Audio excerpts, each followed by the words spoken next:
Nah, perjalanan berikutnya adalah di dunia sana ada NASA, terus ada negara-negara lain, terus ada Indonesia yang masih ketinggalan jauh tentang antariksa.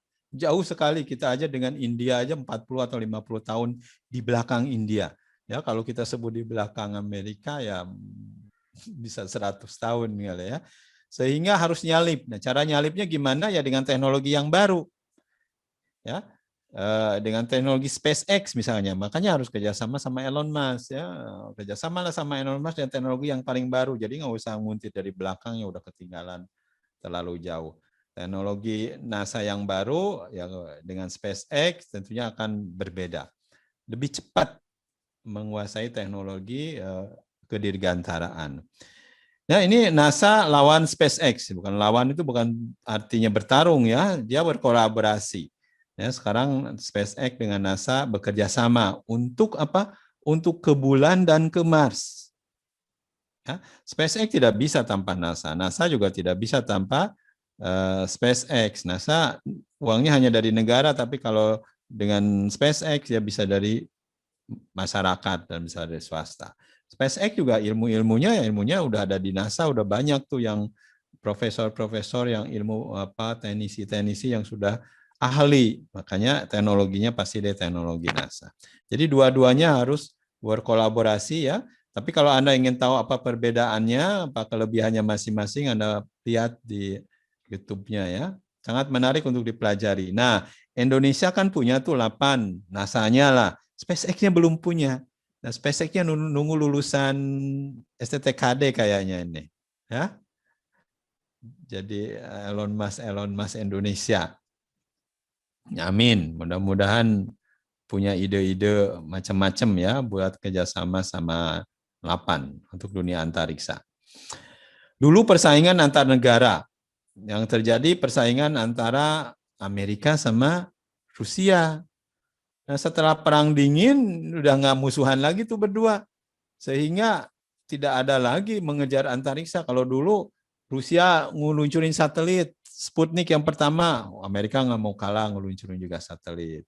Nah, terus Amerika jadi yang pertama kali ngeluncurin manusia ke space, ngikut-ngikut nah, Rusia dan selanjutnya terus saja sehingga akan maju teknologi antariksa karena ada saingan. Ya. Nah sekarang saingannya nggak ada, ya lawan siapa? Ada negara baru ya, nah Cina sudah mulai muncul, India juga memang dari dulu udah muncul antariksanya, juga Jepang ya udah mulai, juga Eropa ya, sehingga akan makin banyak playernya. Nah, cuman sekarang sebenarnya yang paling utama adalah persaingan antar perusahaan, bukan hanya persaingan antar negara. Lebih dominan space itu sekarang di perusahaan karena hubungannya bisnis ya. Makanya ada persaingan antara SpaceX dan Blue Origin, ya, antara yang punya Tesla dengan yang punya Amazon, ya, dua-duanya sama-sama konglomerat. Jadi sekarang ini negara kalah tuh sama konglomerat-konglomerat. Nah, mereka mengatur lebih besar daripada negara. Ya. Ini menarik, ya, menarik. Kenapa SpaceX dengan roketnya dan Blue Origin juga dengan roketnya, sementara ini kelihatannya SpaceX lebih mendahului ya kemajuannya, tapi belum tentu kita lihat Blue Origin juga sedang menyiapkan hal yang memang mungkin akan surprise kita juga. Ya, mudah-mudahan segera kita bisa lihat surprise-nya apa saja.